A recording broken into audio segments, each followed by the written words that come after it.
Hello there. Today, I'm gonna be talking about, with my dog friend, of course. I got my dog friend here. He's gonna help me out totally with my political ideology. That today I'm gonna be talking about the dual executive in a ownership society. Now, what do I mean by deferred ownership society, ownership society? What do I mean by that? A dual executive. Well, you see, in many corporations across the world, especially, I believe, in the UK, I'm not 100% certain on which country it is, that separation of powers is very, very important. And they believe that you need a separation of powers between the executive of the board of directors and the executive of the company itself. The CEO is the executive of the company. So they believe there should be a separation of powers there. Berkshire Hathaway actually turned into that, I believe, this year or last year. It doesn't really matter. Many companies have these separation of powers. However, we're thinking about federal government. From a federal government standpoint, it doesn't make sense to, in my opinion, to have a singular president to run things. Now, granted, this is going to be a little crazy, but hear me out. Dual executive power. We're not talking cabinet regions. We're not going full all the way Democratic like San Marino is with their 6-month terms with their 2 leaders. Same 6-month term for both of them. No, we're not doing that. We're not going so cabinet region-y where it's like, okay, it's so foreign and so out there for Americans. But I think Americans could get the concept between a prime minister and a president. Now, granted, this would have to give the Speaker of the House the power of the prime minister, theoretically speaking, under this new system. Although, in my system, there would be about 600 representatives. I don't actually know. It'd be the square root cubed law. Proportional to the population would determining the House of Representatives. It would be a lot harder to gerrymander, stuff like that. And then with the Senate, of course, it would be half elected, 1/4 appointed, and 1/3 jury duty. 8-year terms for everybody. Staggered in 4 different classes. Anyway, that's besides the point. That was obviously a dual legislative I'm talking about. But basically, out of one of those houses, not the Senate, but the House of Representatives, there would be a prime minister. And that particular prime minister, our congressional system would turn into a parliamentary system, theoretically speaking, under this new system I've made. And the commander-in-chief powers will be transferred from the president to the prime minister under my new system. Now, that doesn't give the president, doesn't take away the president's power. No, he's got still significant power under my new system. What do I mean by this? This is such a weird concept. Now, no country does this. Ancient Greek societies did this, but not a lot of modern countries do this. I believe that the war powers and the peace powers should be separate, almost completely separate. So with the war powers, I want 2/3 of both houses to vote on it, and I want the prime minister who's in one of the houses, which happens to be the House of Representatives, ruling the war, basically. Ruling the military and stuff like that. And every single person that voted yes for the war has to send their descendants and their spouses to the war. And they have first priority in the draft before anybody else. It gives our elites the accountability to their actions. At least our elected elites for the House of Representatives and our appointed and jury and are elected in the Senate. Anyway, that's besides the point. So it gives everybody accountability if we do this system, including the prime minister. Prime minister leads the war. He doesn't get any penalties for making bad decisions, although he can have a vote no confidence and get voted out of office, creating a very chaotic time during the war. But the only person that can negotiate peace, this is the interesting thing, is the president. The president is the symbol of state. He's also a symbol of peace for the American people in my new system of the United States.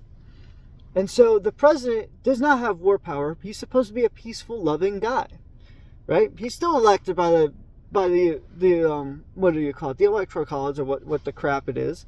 And he does still 4-year terms, 2 4-year terms. But he has the ultimate power of peace. The prime minister does not have the power of peace. He could negotiate with the country in question the power of peace. However, he cannot unilaterally declare peace for that country. He needs the consent of the Senate. However, only 50% of the Senate. It doesn't matter if he gets it from the jury side, the elected side of the Senate, or the appointed side of the Senate. It doesn't matter. He at least needs consent of the Senate to approve his peace treaty. That way, we actually have favorable terms during the war. See, I want war to be very, very hard to start, but I want it easy to stop. And if we're going to stop it, I also want it to be favorable. So the enemies realize, oh, they messed up. That's what I want the system to be built like. Right now, it just seems like the president willy-nilly just put their soldiers or missiles anywhere, just launch them and just take out a supreme leader of Iran or whatever the crap. Kidnap a president. We need our war powers to be held accountable to the highest degree because it's being abused by the executive branch. We need the executive branch to have dual functionality, dual heads.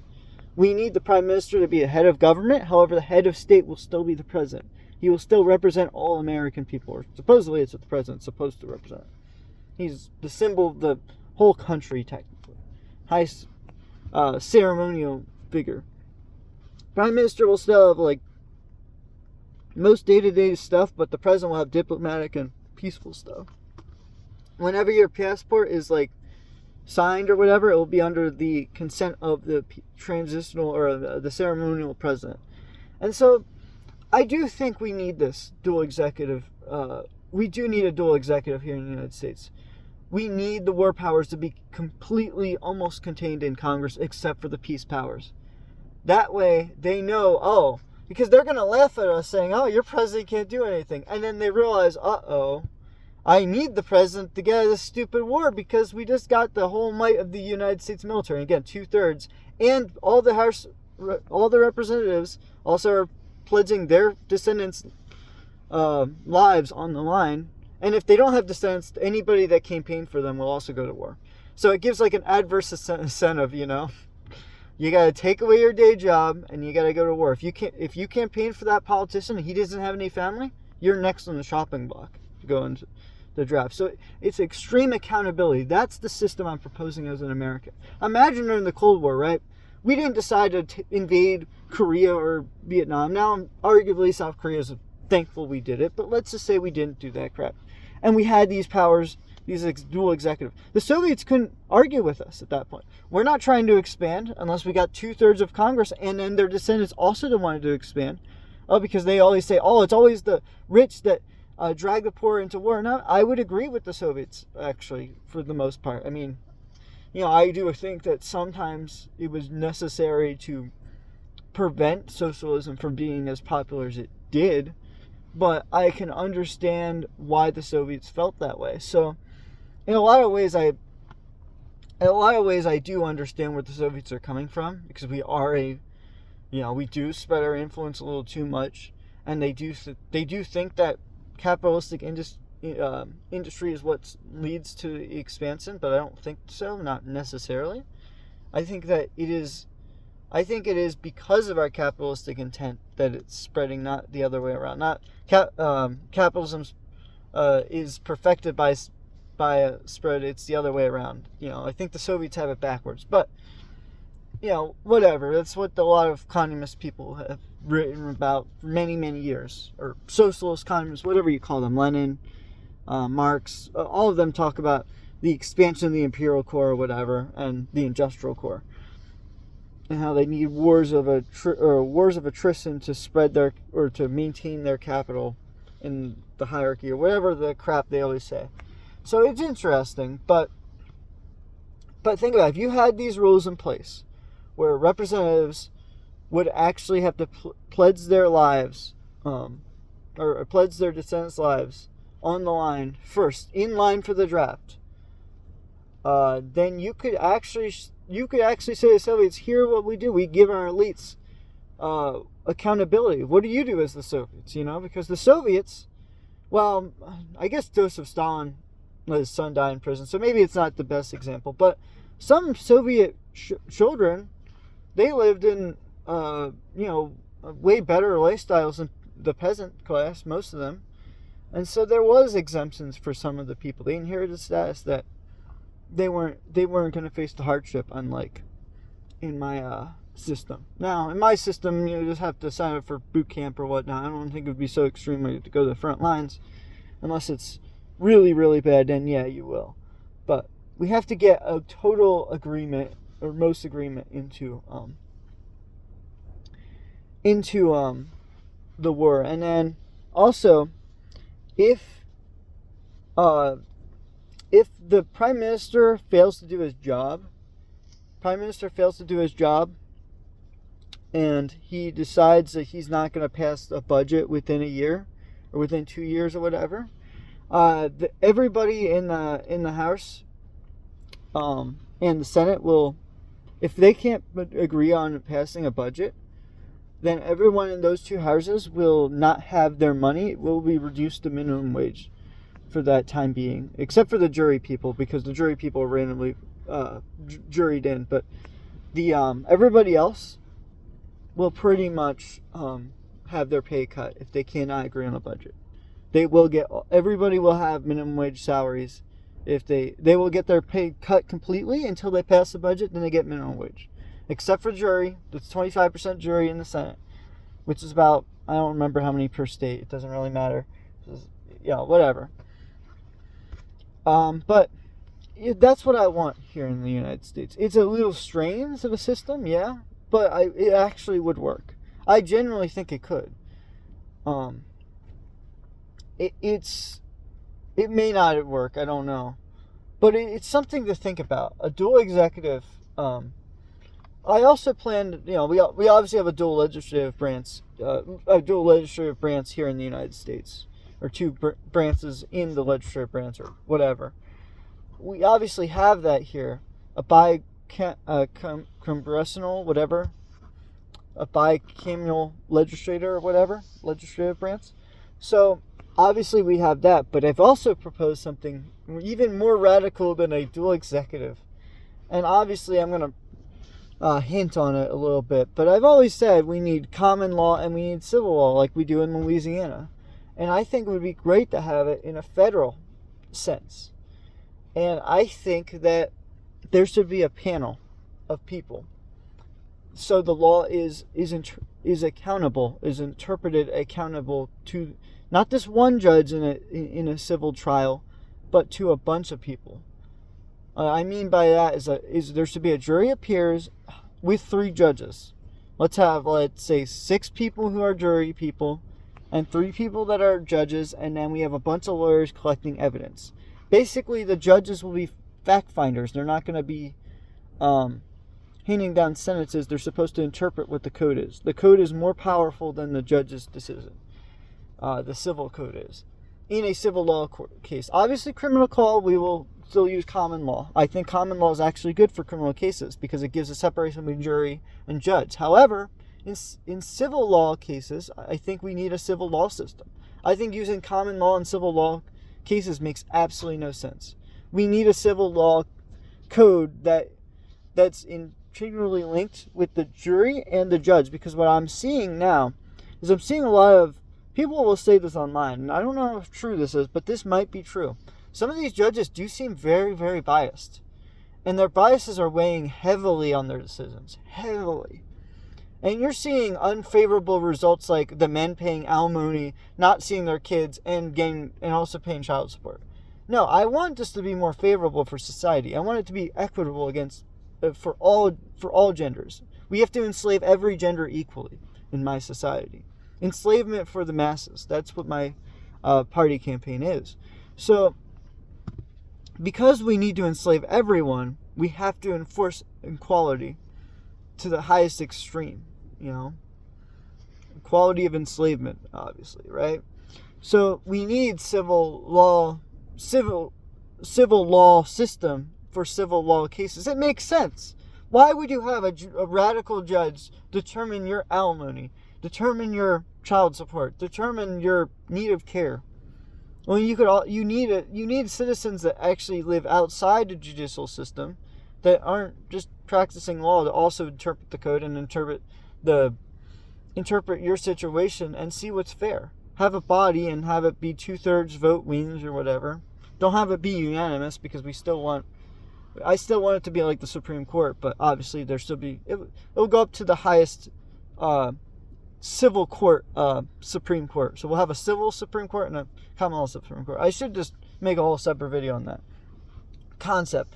But yes, under the federal statutes, obviously marriage and all that stuff's mostly done by the state. Obviously there's things that are transferable to every state based on that. But yeah, I think that that's very, very interesting to me, that we could do that federally. Because there's not very many federal civil cases. I mean, I think that it should be done probably more statewide because, again, most of the stuff I'm talking about should just be adopted to the states first. There's nothing in the Constitution stopping a prime minister system from happening in the United States. A lot of constitutionalists believe that states actually have the power to determine their form of government as long as it isn't monarchy or, monarchy or nobility.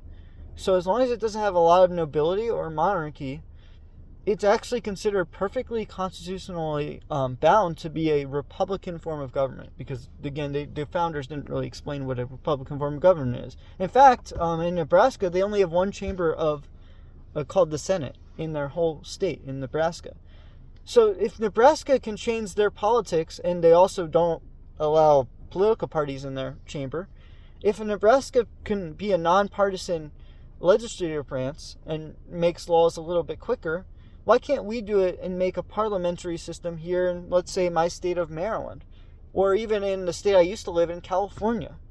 Like, I love California, but we need to fix the government. And we need the government to be fully accountable to the people. Okay, you want to send the National Guard out there to fight the fires? You're also going to send some of your descendants out there, too. And when we voted yes for that, also got to send their kids out there.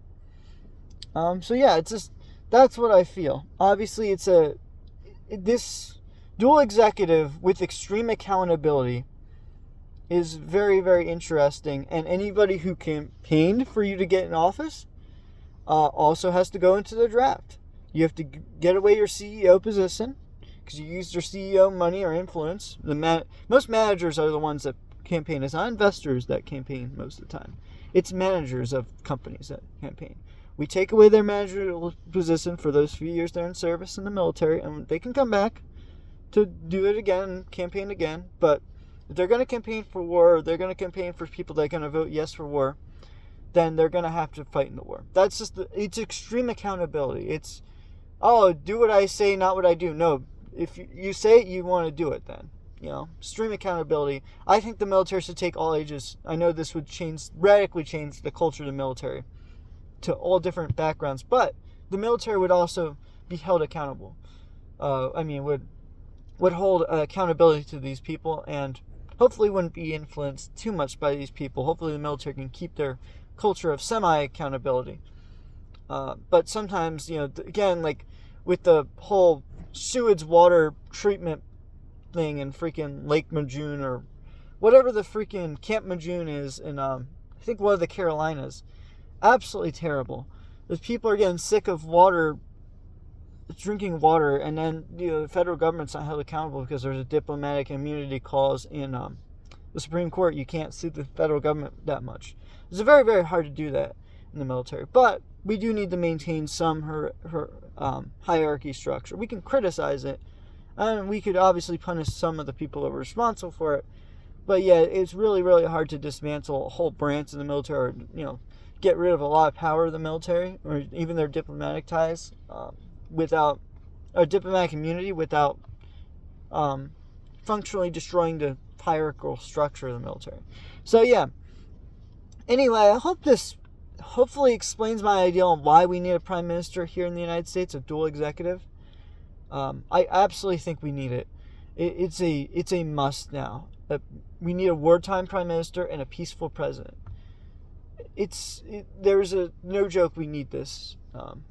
And also I don't know if I've already mentioned, the prime minister is chosen by the president, but is accountable by the legislative branch, or by the House of Representatives. So the highest party gets to the president gets to pick the prime minister technically, but most of the time he will pick from the highest voting party. If that makes any sense. And then a vote of no confidence is a simple majority vote of no confidence will get rid of the prime minister. Hopefully that makes sense.